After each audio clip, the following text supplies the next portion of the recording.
Imagine a world where the streets are literally paved with gold. A city so wealthy that its air smells not of salt and sea but of expensive cinnamon cloves and African pepper. This is Lisbon in 1750, the undisputed queen of the seas and the richest warehouse on the planet. To the rest of Europe, Lisbon isn't just a city, it's a myth. It's the new Rome, a glittering labyrinth of 40 grand churches and a royal palace packed with 70,000 books and the secret maps of the entire globe. But in exactly 6 minutes, all of it, the gold, the history, the empire, will be erased from the face of the earth. It is November 1st, 1755, All Saints' Day. The morning is unnaturally calm. Tens of thousands of people are packed inside stone cathedrals, surrounded by thousands of flickering candles praying for their souls. They have no idea that deep beneath the Atlantic floor, a tectonic monster is waking up. At 9:40 a.m., the ground doesn't just shake, it roars. Imagine the sound of 10,000 buildings screaming at once. Massive stone arches, the pride of the Portuguese Empire, snap like dry twigs. The roofs of the great churches collapse inward, crushing thousands of worshippers in the middle of their prayers. Dust chokes the sun, turning mid-morning into a pitch-black midnight. Those who manage to crawl out of the rubble realize the nightmare has only just begun. As they flee toward the riverfront, looking for safety in the open space of the docks, they see something that defies logic. The ocean is disappearing. The Tagus River is receding, pulling back into the sea and exposing shipwrecks and lost treasures on the muddy floor. The survivors stand in stunned silence, and then they hear it. A low, rhythmic rumble coming from the horizon. A wall of water 30 feet high is racing toward the heart of the empire at the speed of a jet engine. Lisbon didn't just fall. It was crushed by the earth, drowned by the sea. And as the thousands of church candles fell into the ruins, it was about to be burned alive in a firestorm that would last for 5 days. How did the wealthiest city on earth vanish in a single morning? And more importantly, what happened to the secret maps and the nuclear codes of the 18th century that were hidden inside the king's vault? To understand the magnitude of what was lost, we have to go back to the beginning of the one end. We have to look at the 5 pillars of supremacy that made Lisbon a target for the gods themselves. To the 18th century mind, Lisbon was the beating heart of a global machine. If you stood on the Ribeira docks in 1750, you weren't just looking at water, you were looking at the golden throat of Europe. Historians call this the first truly global economy, and Portugal held the keys. The first pillar was the spice link. While England and France were still fighting over scraps of territory, Portuguese galleons were dominating the routes to Goa, Malacca, and Timor. Every gram of pepper on a Parisian dinner table, every stick of cinnamon in a London bakery, passed through these very docks, sold at a premium that made the Portuguese king the wealthiest creditor in the world. But spice was only the beginning. But as the gold flowed in, a darker shadow was growing in the heart of the city, a shadow that the king's riches couldn't buy off. Something was rotting beneath the surface of the new Rome, and the whispers of the Inquisition were about to meet the silence of the grave. To understand why the world stood in absolute shock when Lisbon fell, you have to understand that by 1750, this city was the beating heart of a global machine. It wasn't just a capital, it was the world's primary warehouse. If you walked down to the Ribeira district, the city's front door, the first thing that would hit you wasn't the smell of the ocean. It was the scent of the spice link. At a time when other nations were still struggling to map the coastlines, Portuguese carracks were returning from Goa and Malacca, deep laden with treasures that Europe craved like a drug. Pepper, cinnamon, and cloves were moved in such massive quantities that they were treated like literal currency. A single bag of Portuguese pepper in Lisbon could buy a house in a rural village. This was the first pillar of supremacy, a near-total monopoly on the flavors of the East. But as the sun set over the Tagus River, the glitter of the second pillar became visible, the silk and porcelain route. Through the exclusive gateway of Macau, Lisbon held the world's supply of white gold, the delicate Chinese porcelain that every aristocratic house in Paris, London, and Vienna was desperate to own. In the 1700s, owning a Portuguese-imported tea set was the ultimate 18th century flex. It signaled that you were connected to the furthest reaches of the known world. Then there was the African connection. By controlling strategic ports in Angola and Mozambique, Lisbon dominated the Atlantic trade winds. They weren't just moving goods, they were moving power. Ivory, rare woods, and gold dust flowed into the city's coffers, fueling a level of luxury that made even the French King Louis XV look twice. However, all of this pales in comparison to the fourth and most terrifyingly powerful pillar, the age of gold, the Brazilian boom. In 1695, deep in the mountains of Minas Gerais, Brazil explorer thugs known as bandeirantes struck the largest gold deposit the Western world had ever seen. What followed was a literal river of wealth flowing across the Atlantic. We are talking about nearly 1,000 tons of gold and millions of carats of diamonds arriving at the Lisbon docks in the decades leading up to the disaster. The King of Portugal, João V, didn't just spend this money, he used it to buy prestige. He sent enough gold to Rome to pay the Pope for the title of Eminent Highness. He built the Mafra National Palace, a structure so vast it has 1,200 rooms and a library that could hold the knowledge of the entire world. But here is where the story takes a turn into the shadows. Amidst all this gold, the king held something far more valuable, the roteiros. These were the classified nautical maps of the Portuguese Empire.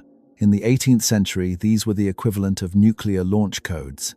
They contained the secret navigation data, the hidden currents, and the precise coordinates of every untapped gold mine and spice island on Earth. These maps were kept in the royal library of the Ribeira Palace, under a lock and key that only the inner circle could access. To the British, the Dutch, and the Spanish, these maps were the ultimate prize.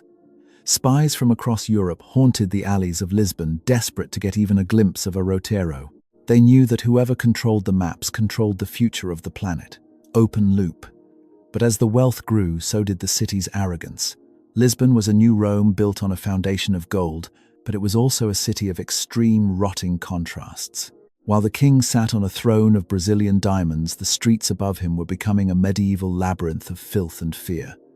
And in the center of it all stood the Rocio Square, not a place of trade, but a place of fire. The Inquisition was watching, and they were about to find out that even all the gold in Brazil couldn't protect them from what was coming. Lisbon in 1750 was a masterpiece of deception. To a visiting aristocrat arriving by ship, it was a dream of white stone and shimmering gold. But the moment you stepped off the marble docks of the Ribeira and climbed the steep hills into the city's heart, the dream evaporated.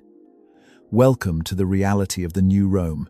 Unlike London or Paris, which were starting to embrace the early sparks of the Enlightenment, Lisbon remained a chaotic medieval labyrinth. There was no sewage system, none. The wealth of an empire flowed through streets that reeked of human waste.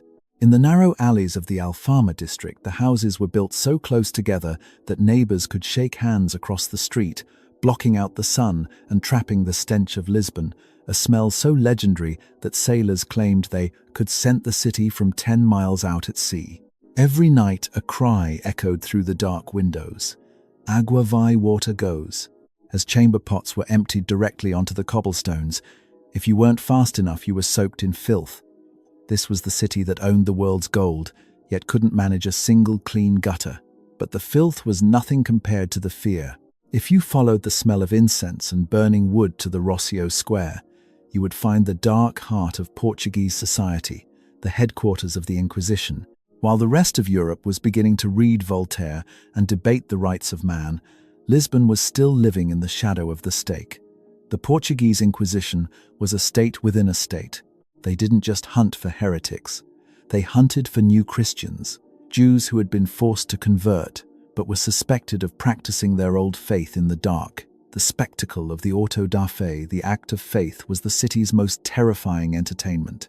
Imagine a grand parade where victims dressed in yellow tunics, called San Benitos, painted with red devils, were marched through the streets.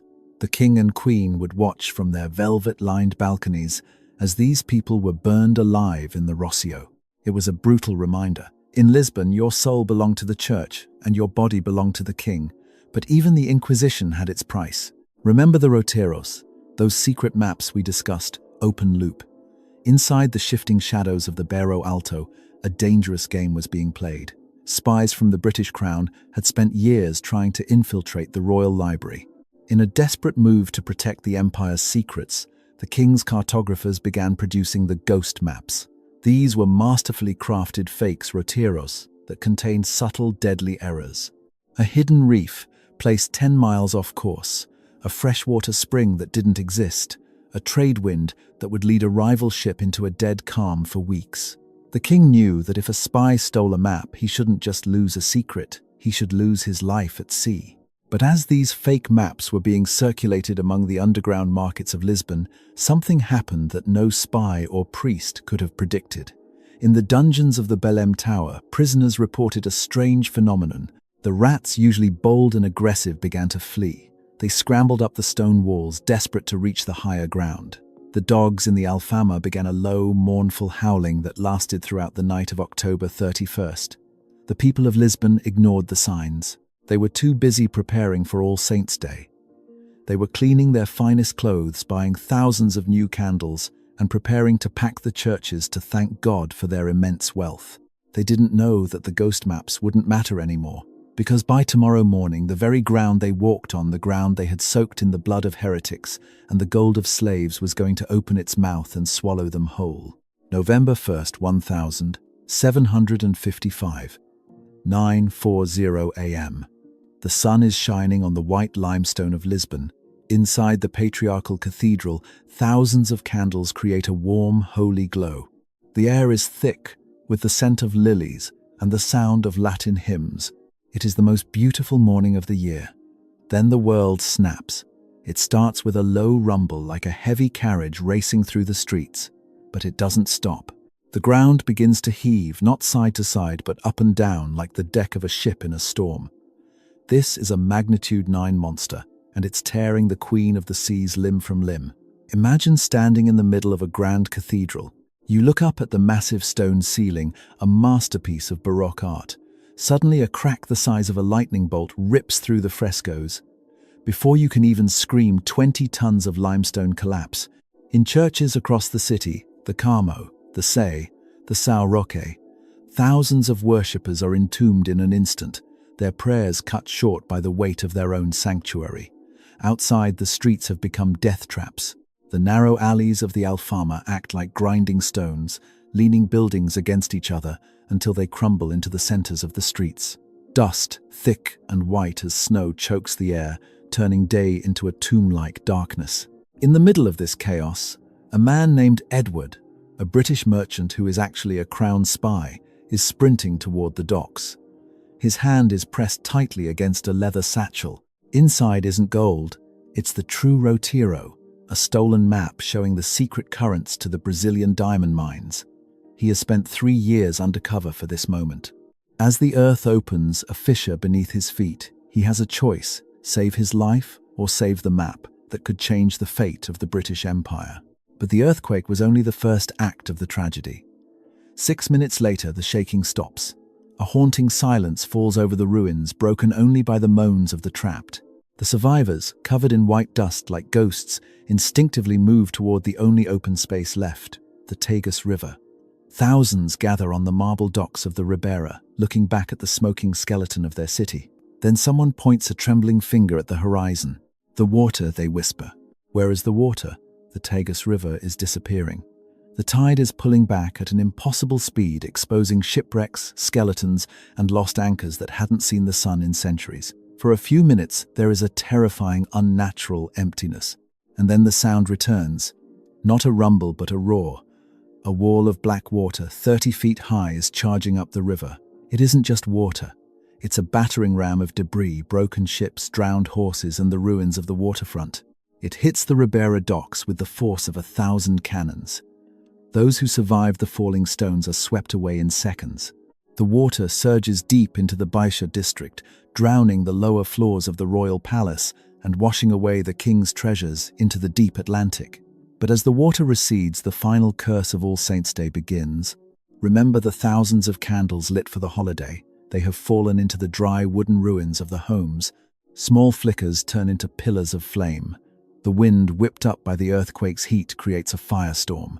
For the next 5 days, Lisbon will burn with such intensity that the marble of the palaces will literally melt. Lisbon didn't just fall, it was erased by the earth, the sea, and the flame. The question is, in the ashes of the royal library, what happened to the secret maps? And as the king flees in terror, who will step out of the smoke to build a new world? As the smoke cleared over the blackened ribs of the Carmo convent, a question began to circulate through the ruins of Lisbon, a question more dangerous than the earthquake itself. Where was God? To understand the magnitude of this doubt, you have to remember that 18th century Portugal was arguably the most devout nation on earth. They had spent their Brazilian gold building the most magnificent temples to the Almighty.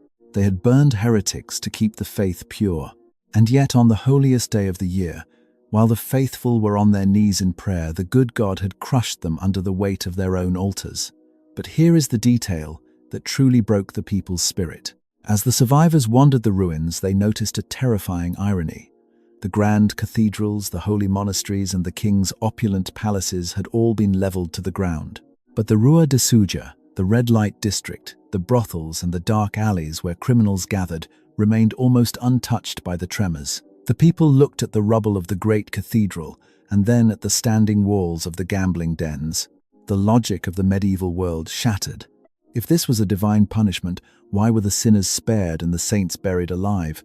This wasn't just a local crisis. It was an intellectual wildfire that jumped across the borders of Portugal and landed right on the desks of the greatest minds in Europe. In Paris, the famous philosopher Voltaire received the news with a mixture of horror and cold realization. At the time, the dominant philosophy in Europe was optimism, led by Gottfried Leibniz. Their motto was, "Everything is for the best in this, the best of all possible worlds." Voltaire looked at the reports of 3,000 drowned children and melted gold in Lisbon and snapped. He wrote his famous poem on the Lisbon disaster, directly mocking the idea that a benevolent God was in control. He asked, did Lisbon, which is no more, have more vices than London or Paris, immersed in luxury? This was the spark.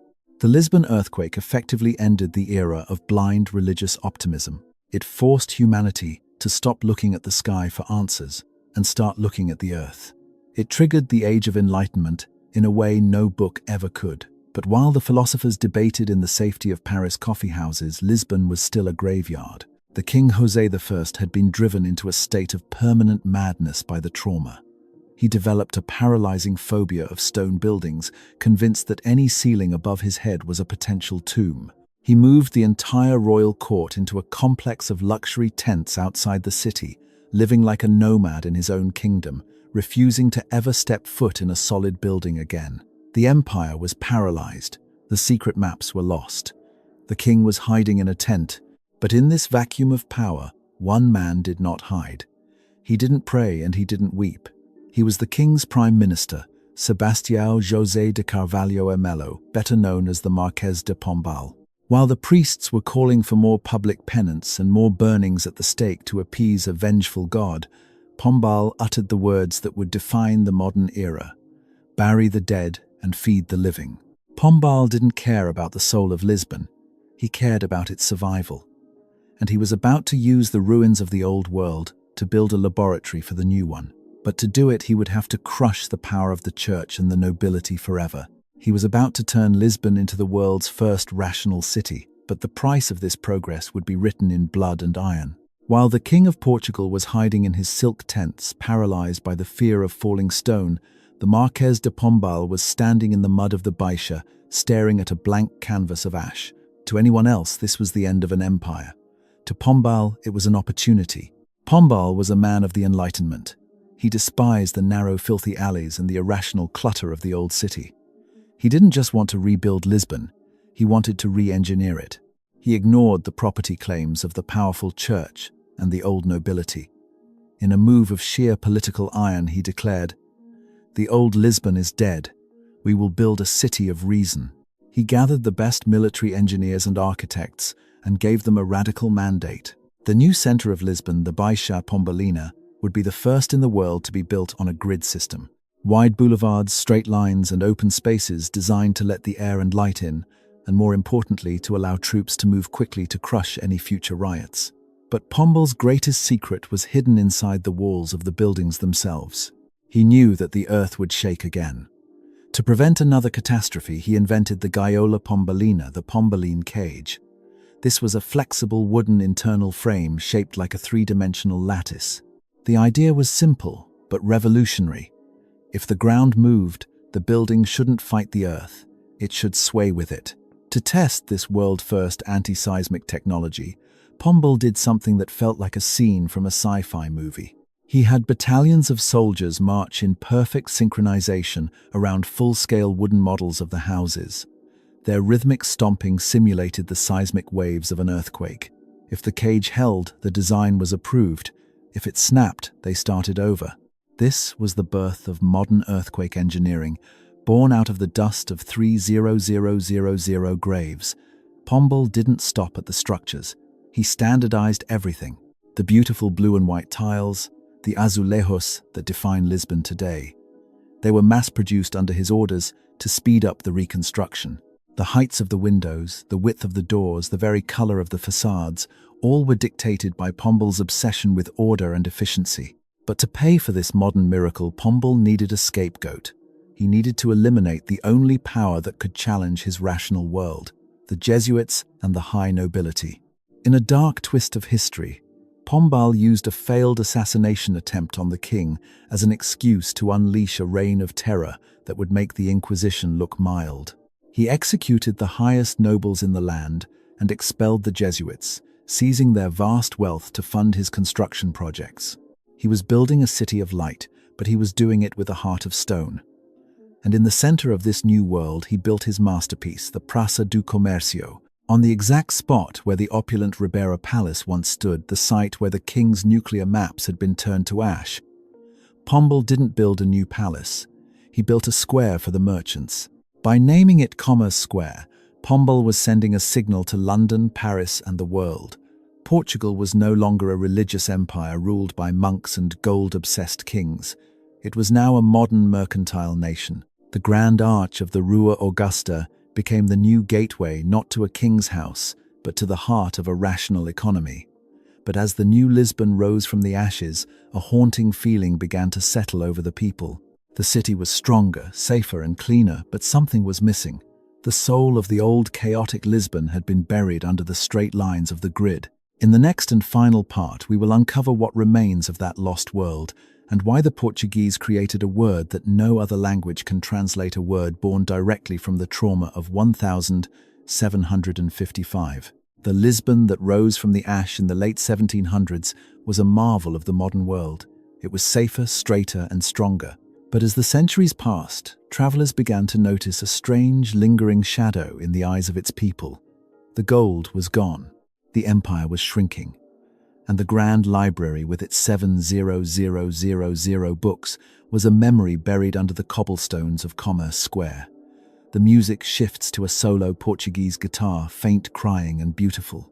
Out of this trauma, the Portuguese created a word that has no direct translation in English or any other language. A word that is the heartbeat of Lisbon's saudade. Saudade isn't just sadness. It is a profound, heavy longing for something or someone that is lost and may never return. It is the feeling of looking at the Tagus River and remembering the ghost of a golden age. It is the presence of absence. When you walk through the Alfama today and hear the mournful notes of a fado singer echoing off the stone walls, you are hearing the collective scream of a city that saw the end of the world in 1755 and decided to keep singing. But what about the secrets buried in the mud? Remember Edward, the British spy who fled the docks with the true Rotiro maps? Historians have long whispered that while the king's official archives burned a handful of those secret maritime maps, the 18th century nuclear codes did indeed survive. Some say they were smuggled out in the chaos and ended up in the private vaults of the British Admiralty, helping fuel the rise of the next great empire. Others believe they are still there, deep beneath the silt of the Tagus, protected by the very water that destroyed the city.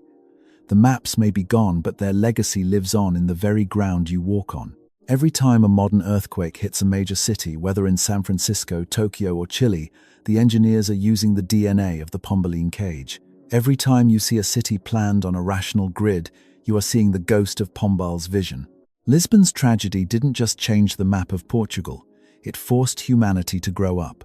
It taught us that we cannot control the earth, but we can build in a way that respects its power. Today, the Praça do Comércio is known as the living room of Lisbon. It is a place of joy, of tourist shops and sunset drinks. But if you stand in the center and close your eyes, you can still feel the vibration of the Nine earthquake. You can still hear the roar of the tsunami. Underneath your feet are the ruins of the most beautiful palace in Europe. Underneath the blue and white tiles is the charcoal of the Great Fire. Lisbon is a survivor. It is a city that was crushed, drowned and burned, and yet it stands. It reminds us that even after the most absolute destruction, beauty can be rebuilt. Not just as it was, but stronger, smarter, and more enduring. Lisbon's fall changed history, but it was only one of many. What other lost Atlantises are hiding in plain sight? If you want to see the world's greatest cities reborn through our AI lens, let us know in the comments. Should we uncover the neon ghosts of Edo, Japan, or the blood-stained marble of ancient Rome? Subscribe to join us as we keep history reborn. The past is never truly dead, it's just waiting to be remembered. Until the next era.